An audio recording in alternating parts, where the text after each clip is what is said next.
Okay, so welcome back to part 2 of our C1 model / Attribution RS2000 Escort video build. We're going to start today by pro scale 2K clearing our body. So safety precautions, which I'll chat about more in a minute, but we're going to glove our hands up. I've got full length gloves on each arm. We've got nitrile gloves on each hand, double gloved on the left hand, because that's the one that get covered in 2K. We're wetting the surface of our booth as well. So any dust that lands will immediately stick and not take back off. And we've got our Pro Scale Paint 2K system here. So this is a 2-to-1 mix of clear and activator. So there's 10 milliliters of clear in that medicine cup. And we're going to add 5 milliliters of activator to that. So 2-to-1 mix, 2 parts clear, 1 part activator. I'm just making sure I've got enough in there. It was looking a little bit low, but thankfully there was just enough to get 5 mil out of. So yes, 2 parts clear, 1 part activator. We're going to use this pipette just for the activator, nothing else. Do not reintroduce these pipettes into any other bottles at all. And we're going to mix this together to get our chemical reaction started. And then throw the pipette away and never use it again. We're then going to add our thinner. So initially you're going to add 0.5% of thinner. So if we've got 15 milliliters combined clear and activator, we need 0.5%, which would be 0.75 milliliters, which we just added. Again, fresh pipette. We're going to use this pipette to mix this mix. And again, throw that away. Do not introduce these pipettes into other bottles. You will contaminate and ruin your 2K system. So there you go, that's thrown away. We're also going to strain it. I do this every time with 2K, just because you can get some crusty remnants around the activator lid, just by the nature of it drying. And I don't want this to end up on our 2K clear. So the body is securely mounted. We're going to wipe it over with the anti-static Tamiya brush. I've got my plastic case to the left to store it in between coats and when we're done. Like I say, we're fully gloved up. I've got my 3M full face respirator on. We've got our bench vent booth on. The window's cracked just a touch to allow a little bit of through flow of air. I've got a very good extractor, so we are safe there. I'm in the room I own. There's no children, no pets, and I'm going to leave the room once we finish spraying while it off gases. And as long as you follow those precautions, you should be just fine using 2K. No issues at all. The gloves, the extractor, being on the room on your own, and the full face respirator are very important. You can get away with a half mask on. I would recommend a full face one, and they're not that much more expensive if you shop around. If you go on eBay, you can get the one I have, which is a 6000 model. You can pick them up for as low as £65, so they're not too badly priced. Now I've got my Iwata CR Revolution. This is a 0.5mm airbrush, and we're going to put down 2 semi-wet coats to begin with, leaving 5 minutes flash off between the 2 coats. This is the first coat. We're not trying to get all the coverage in one go. We're just trying to put down a nice, even semi-wet coat of clear. And as you can see, we're overlapping the coats as we go to keep a wet edge. And we're just going around to get a nice, even coat. Now, the reason for this is called our tack coat, initial tack coat. We'll pop that back in the box for 5 minutes to flash off while we do the bonnet as well. And then we'll leave it all to flash off for 5 minutes. And that will then go super tacky, really sticky.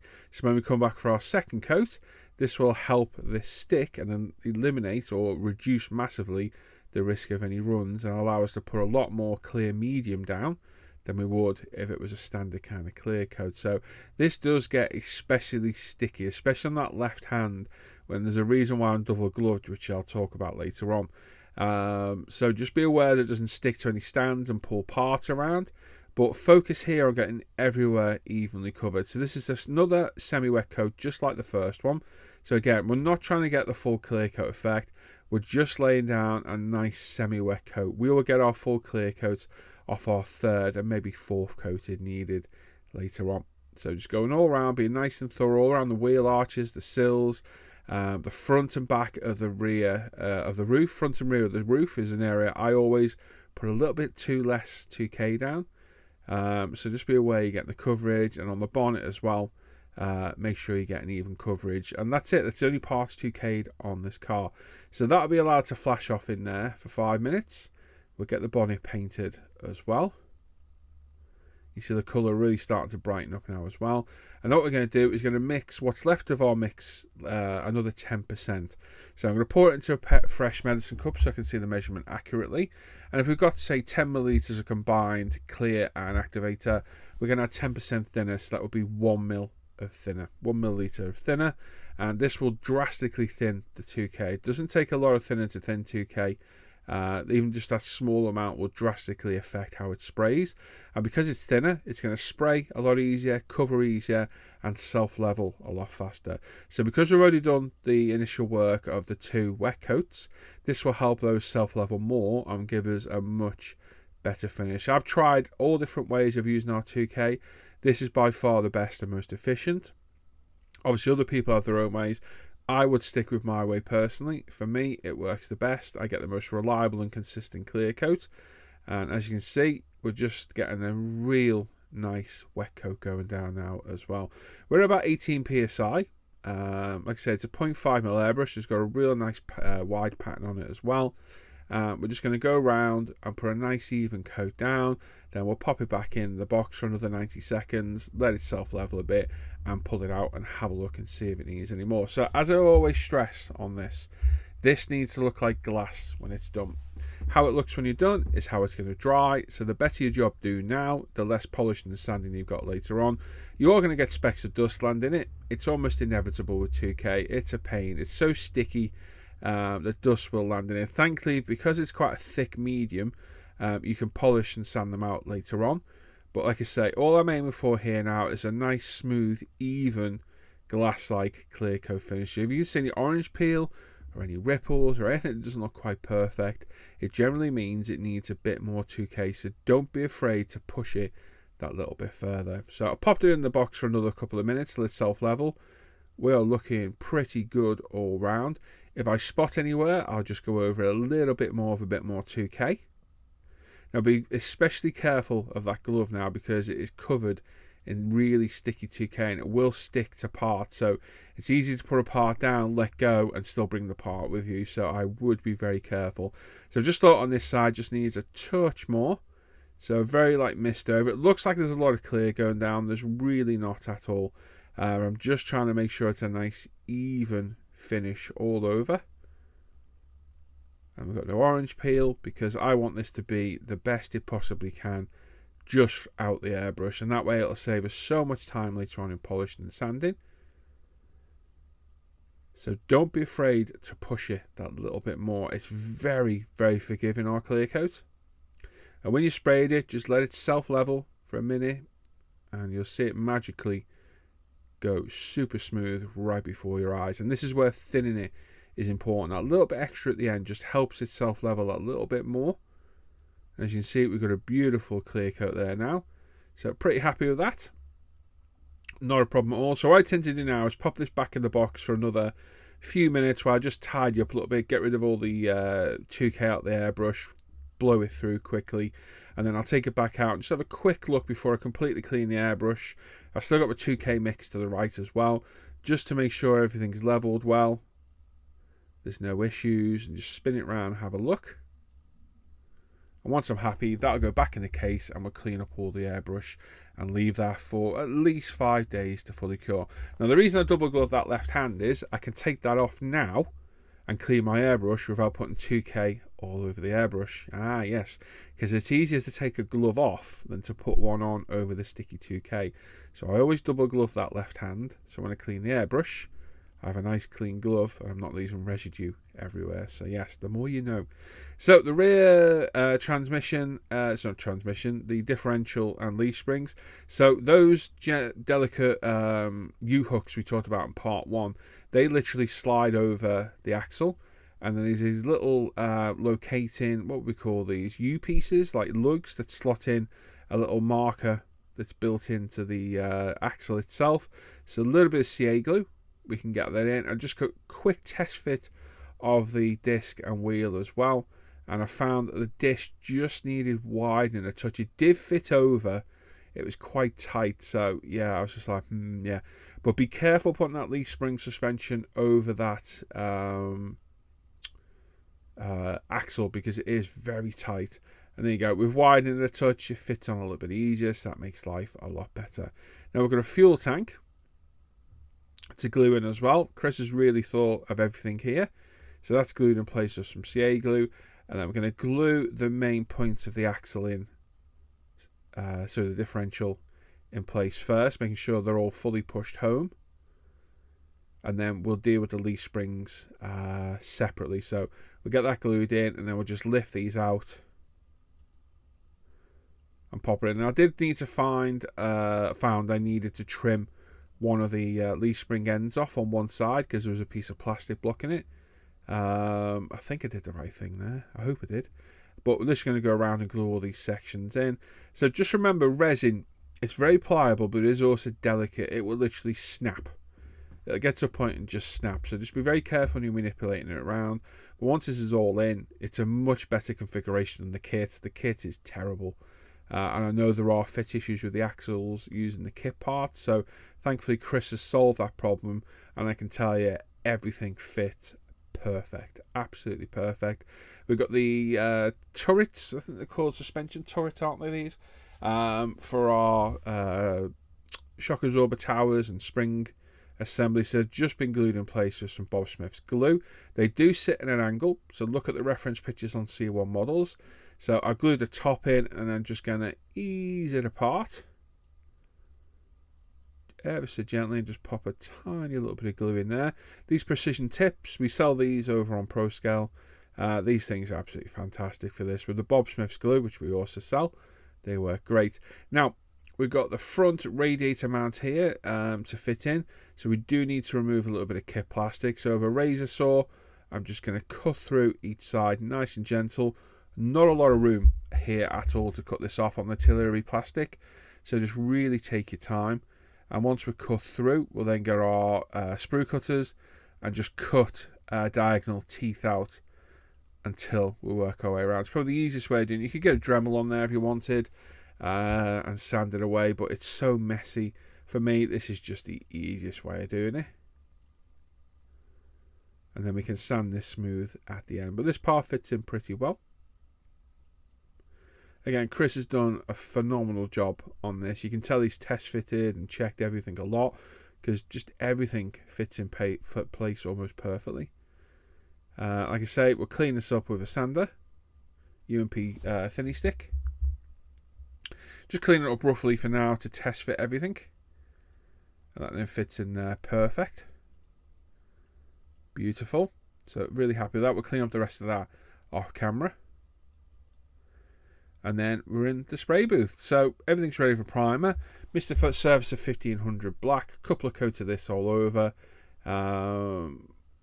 Perfect primer for doing this. We don't want a microfiller primer, so we don't want to use ProScale for this. We just want a generic lacquer primer. So we're going to prime underneath black. And then we're going to prime the interior grey, because obviously the interior is a part of the chassis, which I'm not a big fan of normally. And then we're going to prime the engine bay in grey as well, because we're going to paint that orange later on. So a bit tricky to do, but doable nonetheless. After a couple of coats of primer, all the resin parts blend in, and you wouldn't even know that was a trans kit. It just looks like a part of the kit. But I know it's a vast improvement, because every complaint I see about this kit is that the rear wheels don't sit right, and they sit too far in on the kit as well. So it's a vast improvement over the horrendous artillery kit. All the other parts are primed in Mr. Surface of black as well. I'm doing them all as one go, and we're not going to sit here and watch me prime every part, because that was just boring as hell. But literally everything is primed up. The wheels have been done as well. Anything and everything that is going to be metallic or black, which is most of the car, is going to be primed in black. And then the interior parts we're going to prime in Tamiya fine surface primer, which has been decanted and thinned about 20% with Tamiya lacquer thinner retarder. And as you can see, covers really well. We're just going to paint all the interior parts, including the chassis. So I'm trying to keep this angled so we get all this painted, which doesn't allow for my normal spray style. It means we've got to kind of spray it a little bit, erratically, because I want to keep the angle to keep it off the black. Same with the engine bay as well. We are going to get a little bit of overspray later on, but we'll deal with that later on. But I'm just making sure to get nice coverage without getting grey primer all over our black. Now, my camera angles, I'm not sure what's happened. I think I've headbutted this camera and pushed it in, because I'm missing the front frame of my shot. And then because I've got so many parts in the booth, my hand's over to the right. So excuse the strange spraying angle. Apologies. It's just there's a lot of parts to deal with here. The interior, I'm going with typical 70s. So we've gone with chocolate brown, which is a new colour from ProScale. And then on the seats, I'm going with fawn brown leather. Now, this is a test paint. There's no label on that bottle. So it is that colour paint, but it's got our textured medium in, which is a new range of paints we've added to the site. So this is me testing it, and this stuff looks phenomenal. Now, I do plan to add the entire range of these textured colours, but I can literally add this medium to any paint we sell on the site. Any colour of paint I can make textured. So if you've got any requests, drop me a message, but I do plan to do our full range of interior leather colours, he says in quotation marks, in the textured colours. So this texture paint, it looks absolutely phenomenal. I'll pop a picture up on screen in a minute to show you it. It looks absolutely amazing. Very happy how this turned out. And this is a stereotypical tacky 70s interior. So we've got brown on brown with brown carpets. I think it pretty much sums up the 70s. And I think the two-tone colour contrasts really well. And it actually is a very nice interior that Chris has made for this. The Recaro seats for the front look epic with the fishnet headrests. They do look really, really cool. So yeah, top job. Now the front seats, we painted these fully chocolate brown leather. And all I want to do is paint the very front section. So again, keeping the airbrush at an angle straight on, so don't get any paint down the side. Again, bit of an erratic spraying method, but this works really well. I got no paint over the sides, and we get that nice textured effect from the paint. So unlike some other textured paints, you don't need to hold the airbrush 23 foot away from the model. You just need to build up nice and slowly. So probably 3-4 light coats of the paint here builds up a really nice textured effect. And like I say, angling it like this, keeping the airbrush straight to the model, well, the model part, allows us to get the paint on the front of the seat without getting any on the sides. And these seats, they are beautiful. They are really, really nice. Chris sells these separate on C1 models, so you can buy them if you want. And I think I might grab a few sets of these for future models of mine, because I think they'd be a nice addition to some cars that maybe don't get the nicest seats. They look absolutely brilliant. So I've got a highly zoomed in picture here. Don't know if you're going to see it very well in a second, but we'll try our best and have a look and see what you can see. But you see the texture there. I think this is probably 3 coats in, maybe 4. Just building it up, and hopefully you can see a little bit of texture there. If not, I'll pop some pics on screen so you can see them in a second. But this interior did look absolutely fantastic when done. So there we go, texture paints, nice tacky brown interior, and we're done. The rest of the model getting painted in various metallics and ProScale. So we've got some steel for the brake discs. We'll hand paint the calipers later on. Little teeny tiny brake discs on the Mark II Escort. Only a little car, didn't really weigh a lot, so I guess it didn't need the biggest brakes in the world. The exhaust again we'll do in steel as well. Our metallics, beautifully pigmented, cover really fast, very fine pigments, nice sheen to them. We do a whole range of colours which I'm ever expanding to. Look great on engines, wheels, detail parts, just look great, absolutely fantastic. And then we've gone with light gunmetal on the mini light wheels themselves. I did toy with a few different colours on the wheels. I thought of black and just silver. I thought, you know what, let's go in between with a light gunmetal. I think it's probably the best compromise of the 3. And these wheels look absolutely fantastic. And then the engine, we went with super fine silver. This bit of the engine, it's not the nicest. This is the artillery kit. It's a bit vague, it's a bit soft. So yeah, somebody could do with making the full BDA engine with gearbox. Nudge nudge, Chris. Yes, might be an idea, mate. I would like to see a better engine in this. I think it deserves a bit more detail in the engine bay. And I kind of, not rushed, but I didn't really detail my engine bay as much as I probably could. I was just so eager to see the kit finished that I kind of zoomed through and kind of built out of the box. Beautiful carbs with the kit as well. Just absolutely stunning, really well 3D printed. So these were painted in superfine silver as well, and then near enough everything else on the car has been painted in Tamiya LP5 semi-gloss black. So lots of parts to do there in many colours, but for the most part a lot of it black, which is stereotypical of the car. Everything mounted on a variation of crocodile clips and toothpicks or cocktail sticks. The interior has been painted up as well in the chocolate brown, and I've just masked off the edge to paint the engine bay, which we've done in the signal orange as well. So with that done, we're going to move on to these clear pods. Now, if you remember the review, I showed these and they're a little bit cloudy. So here's a simple, really easy fix for fixing these. Get some Tamiya X22, the alcohol-based old school Tamiya paint. Dip it in. Wipe off any excess on the rim. Ooh. Yes, never want any excess on their rim. And then look at that. Crystal clear. Nice and simple. So I would touch that then to a bit of tissue to remove any excess. And then lay it down. I'm using an old bag. Plenty of jokes there. And let those dry. I've done that for all the clear parts and just left them to dry. And they looked absolutely fine. Tyres been painted in Pro Scale rubber black. And with the wheels push fitted, these look phenomenal. The tyre markings on the tyres look excellent. And like I say, it's a nice tight fit on the wheels, but they do look absolutely awesome. Very happy with these.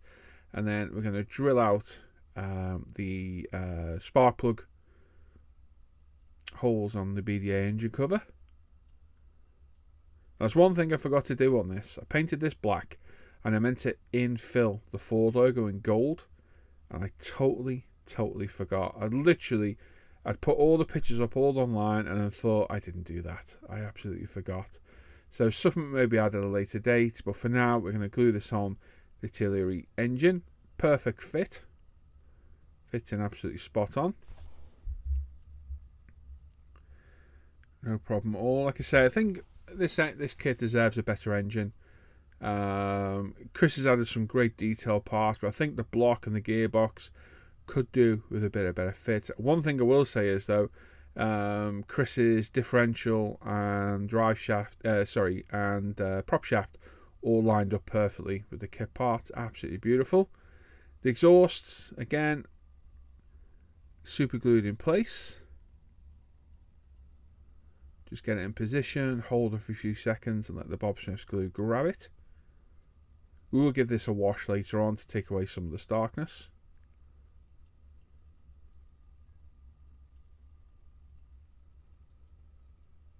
There we go. And then the carbs on the other side as well. Like I say, I would like to spend a bit more time on the next kit engine, make it a little bit nicer looking. So definitely something I'll do. But for now, we've just gone with what was in the box basically, which I always think is a good indication when doing new kits or trans kits, just to see what you actually get. Like I say, I will build multiples of these. God knows how many I'll do. Interior has been done in a nice tacky chocolate brown flocking from Pro Scale. Again, another nice new colour we've added to our range. I think this is going to go lovely with our tacky brown interior. We've got the engine mounted in place as well. We're painting our beautiful front suspension springs in Tamiya enamel gloss black. And literally these springs move inside the strut. Absolutely amazing. So clever, the 3D printing, how it works. And yeah, these look great. A vast improvement over the artillery parts. And the gloss black looking great. Setting gloss black on the calipers as well. Keeping everything simple on this. Not going mad. We'll give these a wash later on as well. But just some nice careful painting. The beautiful thing is this is enamel paint. So if you get any excess on the lacquer paint, it just wipes off. Doesn't affect the paint at all. Always good to use opposing chemicals on each other. Do like these Tamiya enamels. They're very nice to brush paint with. The downside is you can't handle them. They stay tacky for days. So you just need to be very, very careful.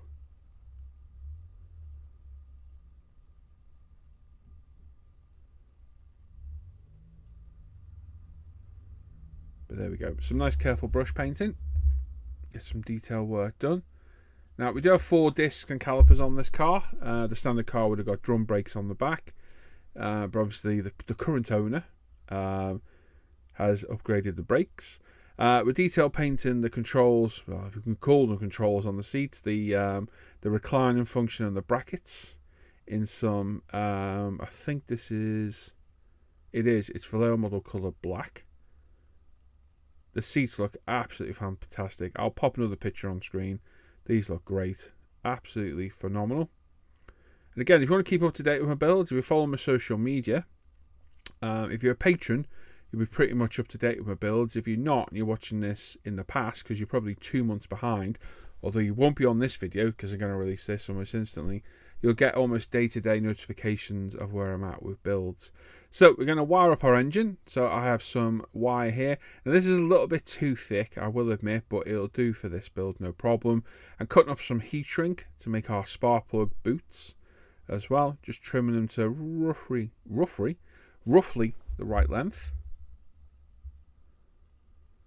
And then we're going to trim our cable to an appropriate length. Pop one of our cut pieces of heat shrink off over the top. And then with a little dab of glue, or something I haven't said in a long time, a yabba dabba do, we can just dab it in our CA glue and then pop it in a hole on top of the engine cover. And there we go. We can do that and repeat that for all 4, and then we can angle them over the direction we want with our tweezers. And I'm going to just bundle all these down the back of the engine bay. That's all I'm going to do, nothing fancy. I have nowhere for this to go, there's no distributor, so I'm just going to chuck it down the back of the engine bay. Whether that's right or wrong, I do not know, but that's where they're going on this build. Like I say, the next one, we'll have a look at detail on the engine bay a bit nicer, making it look a bit more interesting. But for this one, we're just going out the box, in a way, with what we get in the kit. So there we go. With those tucked down the back, you'll never know. And again, like I say, a bit of a black Tamiya panel line wash. I'll thin this a touch with some Santador just to get it to flow a little bit better. We don't need a nice thick wash on this. We just want a nice thin wash just to accentuate some of the details on these lovely 3D printed parts. And while we're at it, we'll do underneath as well. So it looks a bit odd at the minute. We've got a weird combination of orange, brown and black. Yeah, it looks like something's thrown up on this, but once all the kit comes together, it will tie it all together properly. You can see a little bit of overspray underneath. So, do you know what? You can barely see it, so that was left as well. Who is to say the real car wouldn't get that, hey? From the full factory. I don't know if it would, but mine is. Mine was a Friday afternoon special. So just a light wash all over. We'll leave that to dry. We shouldn't need to remove any excess. And now we're going to get our brake discs and calipers in place. So we've already test fitted these multiple times. We've made sure they've got them rotated the right way. We've got a little dab of glue to hold this in place. So I'm just going to spin it to where I want it, which is about there. And then on the front, we've got some poly caps. So these need pushing in place. Be very gentle here, pushing parts around. You don't want to snap anything.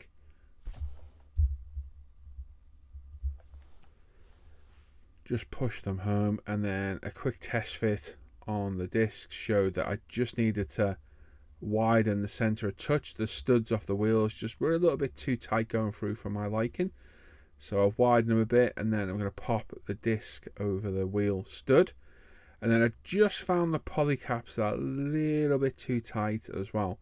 So I didn't want to force it and snap anything. I think it would have gone on, but I really didn't want to force anything. So I thought what I'll do is we'll just chamfer the very edge of the poly cap with the same drill bit we went through the disc with. There we go. We're not going right through, we're just chamfering the very edge. And then the wheel will go on a lot easier now. The wheel's popped out the tyre a bit, so we need to manipulate that back in place. There we go. Nicely done. These fit in place really well.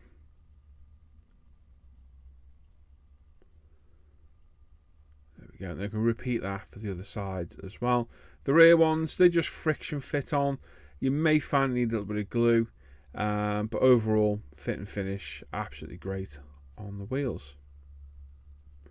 So a very quick test fit to see how it's sitting. Look at that. Oh, she's looking pretty. Looking good. Engine bay looks good. The wheels sitting there well. Very good. And that's it. We're done for part 2. Yeah, by becoming a patron down below, you can get 10% discount at ProScale Paint, 2 months early access on all the videos. You get Patreon exclusive Sunday bench update every week. There's ad-free videos on my Patreon, exclusive videos. You get added to a Facebook exclusive supporter group. And if you want, a Facebook exclusive supporter messenger group. Lots of other perks for becoming a patron, and also including helping me keep going making these videos. Without your support, I couldn't do this. Also, make sure you sub to the channel, give the video a thumbs up, leave a comment. I love reading all your comments. I will catch you all next time. Have a great day, everyone. Take care. Bye-bye.